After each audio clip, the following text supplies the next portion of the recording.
रानी और विजय दोनों हाथों में हाथ डालकर रघु जी के सामने खड़े थे, एक आस के साथ कि वे पिघल जाएंगे। लेकिन वे तो उन दोनों की तरफ पीठ करके खड़े थे। रानी दुल्हन की पोशाक में थी, बारात आने वाली थी, मंडप सजा हुआ था, सब मेहमान खड़े बारात का इंतजार कर रहे थे। किसी को भी सच्चाई का पता नहीं था। रघु जी ने पीछे मुड़कर देखा और बोले, क्या चाहते हो तुम दोनों? रानी, पापा जी, आप अच्छी तरह से जानते हो कि हम क्या चाहते हैं। पापा, तुम दोनों भी मेरा जवाब जानते हो, तो फिर क्यों बेकार की कोशिश किए जा रहे हो? विजय, तुम तो समझदार हो। इस समय मैं किस जगह पर खड़ा हूँ, अब यहाँ से मैं पीछे नहीं मुड़ सकता। रानी, पापा, आप जिद कर रहे हैं और मैं आपकी जिद की भेंट चढ़ जाऊंगी। पापा, ठीक है, तुम दोनों यहाँ से भाग जाओ और मैं लोगों से कह दूंगा कि मेरी बेटी घर से भाग गई और अपने बाप को मरने पर मजबूर करके चली गई। 4 दिन लोग बातें करेंगे, फिर सब भूल जाएंगे और तुम दोनों खुश रहो। विजय, आप सोचते हैं अंकल कि ऐसा करके हम लोग खुश रह सकते हैं? यदि ऐसा ही करना होता तो कब के कर चुके होते। और जिन लोगों की आप बात कर रहे हैं वे कब के बातें कर करके चुप हो चुके होते। अब आप जिस वक्त का वास्ता दे रहे हैं उस वक्त को आपने खुद बुलाया है। आप मान जाते तो ये वक्त नहीं आता। रघु, अब मेरे पास और कोई चारा नहीं। बारात आने वाली है और तुम ही बताओ कि क्या करूं। मेरे पास मरने के अलावा और कोई ऑप्शन नहीं। शादी रुक जाएगी और आगे बढ़ जाएगी, बाद में देख लेना कि क्या करना है। रानी, पापा, आप बार बार मरने की बात मत करो। आपको खोकर क्या हम लोग जिंदा रह सकेंगे? अगर आपकी यही जिद है पापा, तो यही सही। हम आपको तो नहीं खो सकते हैं और आपकी इज्जत पर भी कोई आंच नहीं आएगी। होगा तो बस इतना कि मैं हर रोज़ मरूंगी, क्योंकि जिस इंसान से मेरी शादी होगी उसके साथ तो हमेशा झूठी ज़िंदगी जीऊंगी, रिश्ता निभाऊंगी, लेकिन अपनी रघु, मैंने तुमसे पहले भी कई बार कहा था, फिर कह रहा हूँ कि अब ये शादी नहीं रुक सकती। विजय, अंकल जी, मैंने हमेशा से ही आपसे रानी को मांगा है। आपको याद है कि जब आप रानी के लिए रिश्ता ढूंढ रहे थे तब भी मैंने आपसे रानी का हाथ मांगा था। आपने सगाई तय कर दी तब भी मना किया था। जब आपने शादी तय कर दी थी तब भी मैंने आपकी मिन्नतें की थी, लेकिन आपने रानी की शादी के कार्ड मुझे दे दिए ताकि मैं मोहल्ले में बांट दूँ। रघु, याद है मुझे, तुमने वह कार्ड जलते हुए तंदूर में डाल दिए थे।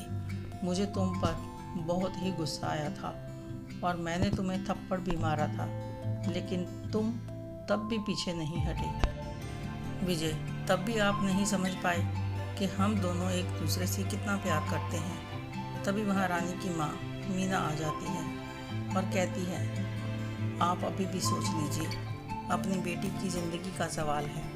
ये दोनों कॉलेज के टाइम से एक दूसरे को चाहते हैं। इन्होंने फिर भी कोई गलत कदम नहीं उठाया। रानी इकलौती बेटी है आपकी, ज़िंदगी में आपने उसकी हर इच्छा पूरी की है। ये तो इसका प्यार है। अब तक जो भी आप कहते जा रहे हैं वह चुपचाप मानती आ रही है। रघु, तो क्या चाहती हूँ? अब इसे विजय के साथ जाने दूँ और जग हंसाई करवा लूँ? किसी को मुंह दिखाने लायक नहीं रहेंगे हम। अब कुछ नहीं हो सकता।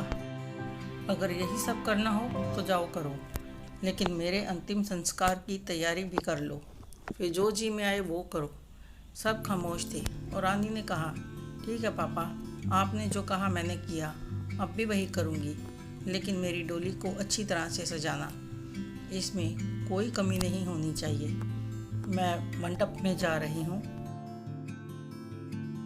अपना दिल, अपना प्यार यहाँ छोड़कर और अपनी जिंदा लाश लेकर शादी तो करूँगी, लेकिन पापा, मैं यह वादा नहीं कर सकती कि दोबारा आपको ज़िंदा मिलूँगी या नहीं, लेकिन आपकी इज्जत पर कभी दाग।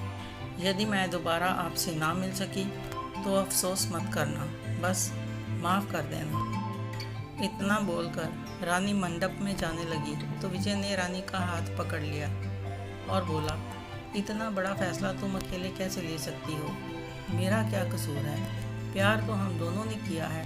तभी रानी की माँ विजय के सामने हाथ जोड़कर खड़ी हो गई और कहा, बेटा तुम सब देख रहे हो, इस वक्त हम लोग कुछ नहीं कर सकते। आज हमारी इज्जत का सवाल है बेटा। विजय, अगर आप मेरी बेटी से सच्चा प्यार करते हो तो उसका हाथ छोड़ दो, जाने दो उसे। बारात आ चुकी है और सब लोग इंतज़ार कर रहे हैं। अगर हम मंडप में नहीं होंगे तो तरह तरह की बातें होंगी। विजय वही खड़ा रह गया था। सब बारात के स्वागत के लिए चले गए थे।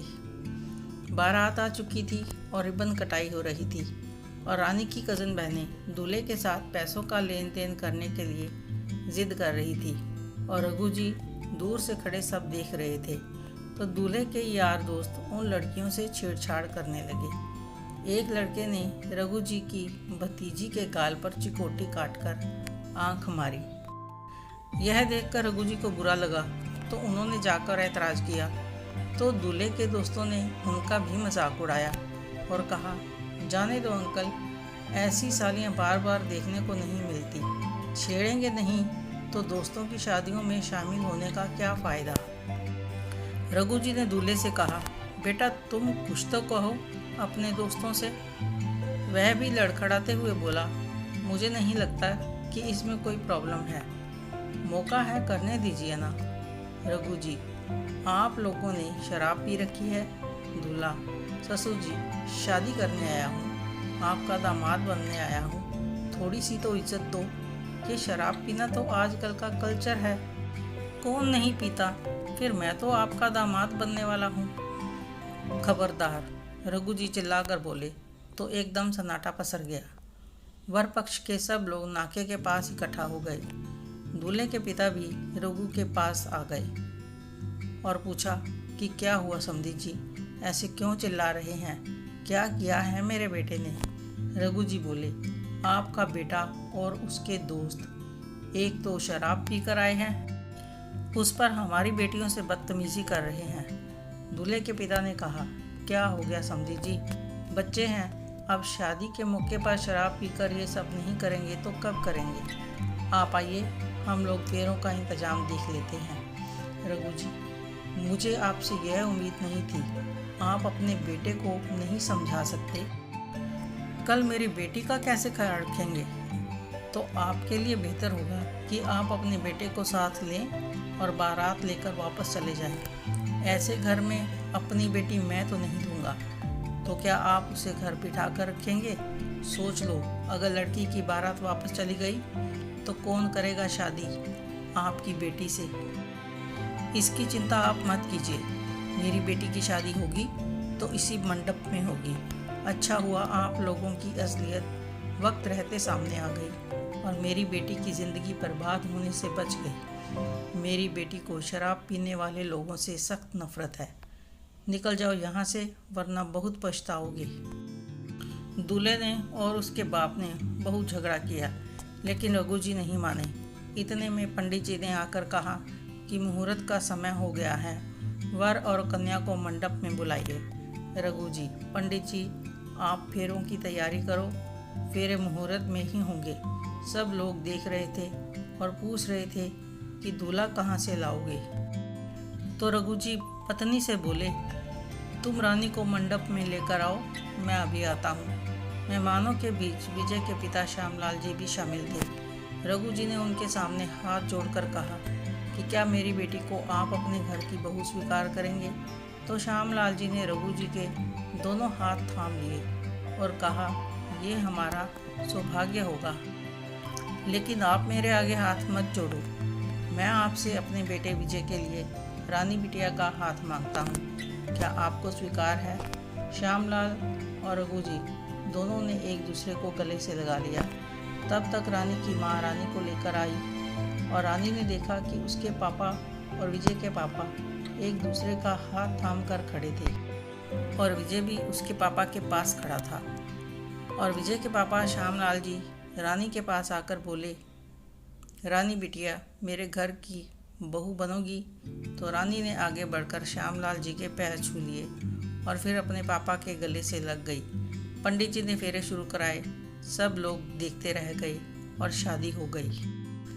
रानी और विजय बहुत खुश थे कि उन्हें मनचाहा जीवन साथी मिल गया था, और जो बारात दरवाजे पर खड़ी हुई थी, शर्म के मारे धीरे धीरे से भला बुरा कहते हुए वहां से निकल गए, और जो ब्याहने आए थे उन्होंने चुपचाप खिसक जाने में ही अपनी भलाई समझी।